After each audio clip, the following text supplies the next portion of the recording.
Hi, Stacey Sellers from Real Life Ready Academy here. So today I wanted to talk a little bit about addiction, and it could be addiction to various different things. It could be drugs, it could be alcohol, it could be food, it could be sex, it could be gambling. There's a myriad of different things that we can become addicted to, and I know from personal experience, I spent many years being a drug addict. And then I had a problem with alcohol. I wouldn't say I was a full-on addict. I didn't have to drink alcohol every day, but I was certainly very destructive. When I did drink, I would binge drink and make a complete ass out of myself time and time again. And each time I would work on different things, and I think we're encouraged and we're told to focus on the addiction. You must overcome the addiction. But what I've learned from my own personal experience is working on the addiction is absolutely pointless. That is just a byproduct of a much deeper issue that you are trying to avoid and escape. Usually it is some form of emotional problems or trauma, whether that's big traumas or lots of little traumas that accumulate. For me, it was a big trauma. I was sexually abused as a child, and it was something I didn't want to face. I tried to hide it. I tried to suppress it. It was something I just didn't want to look at. There's a lot of shame and guilt and all sorts of really complex emotions that come along with that.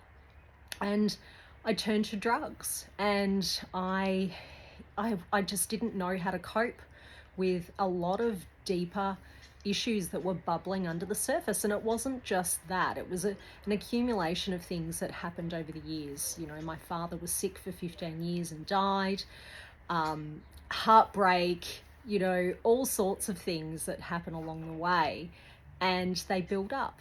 And a lot of people don't understand addiction, especially family and friends and loved ones. They can, they're frightened, and often they don't know how to handle the situation. I know my parents didn't know how to handle when I was at my worst with drug addiction. Things like, you just need to stop taking drugs, or you just need to stop drinking. And my dad had a drinking problem, and he, my mum used to try and do that with him, and I did too.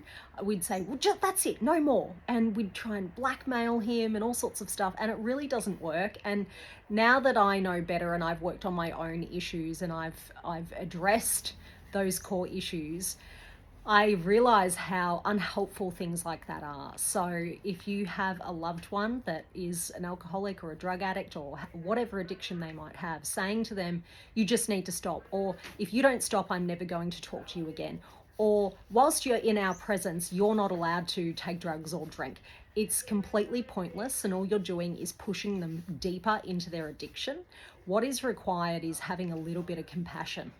Okay, some people like me are ready to face their problems, but there's others who aren't. There's others they're just too frightened, and they may never want to face their problems. And as hard as that is, you have to accept that, and you just need to show them love and care and support. It doesn't mean that you won't get angry at them at times when they muck up, because they will muck up. That's part of addiction.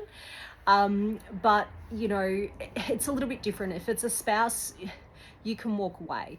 If it's a family member, though, it can be a little bit more complex. So it is about understanding that there are deeper issues there. And the only way if you are an addict yourself and you are trying to focus on stopping the addiction through willpower, I'm here to tell you that doesn't work. Willpower alone is not what is going to help you overcome your addiction. And that's why I've always been so against programs like rehab centers and AA, because I'm not saying they can't help people to some degree, but realistically, they are teaching you to only focus on your addiction and to stop doing it through willpower. And it's just not the way. You have to actually get to the root cause of your problem, and you have to address that through various different ways. I don't believe one modality works. For me, it was a holistic approach. It was counseling. It was spiritual practices, yoga, meditation, sound healing, kinesiology, breath work. I have tried it all. I've done magic mushrooms. That's wonderful if it's done in a therapeutic setting with a trained guide.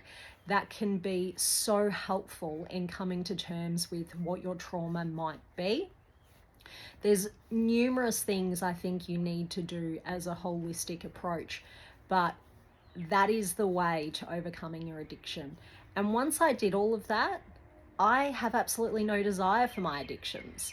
I have stopped smoking cigarettes. I have stopped drinking alcohol. I've stopped taking drugs. I also then was, for a time, I had transferred my addiction to food. I've overcome that, because what happens is when you just try to focus on the addiction and not the root problem of why you're addicted, you just transfer one addiction to the other. So I went from drugs to then alcohol to then food to, and I've seen it time and time again with so many addicts. I know a lot of addicts, and they've all transferred one addiction to the other when they've overcome it through willpower. When you do something through willpower, you are not addressing the core issue. The core issue is still there, and it needs to be soothed in some way. So that's why you will often then transfer the addiction to another addiction.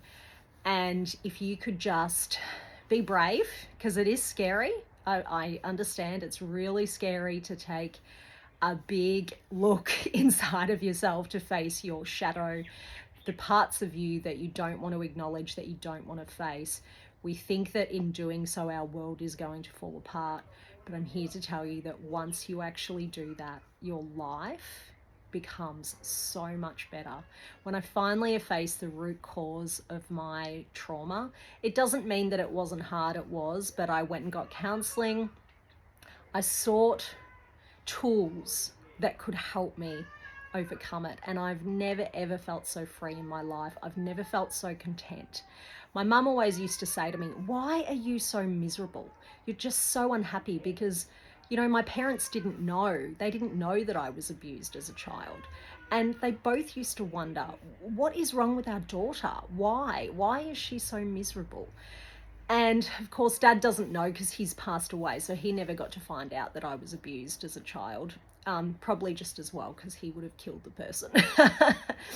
But my mum now understands why I was so unhappy. And for the first time in my life, I feel free. I feel this innate happiness, not from external things. I used to look for external things to make me happy, and of course none of them ever made me happy. But now that I have faced that trauma, as hard as it was to face and acknowledge and work through, I did the work, and now I feel free.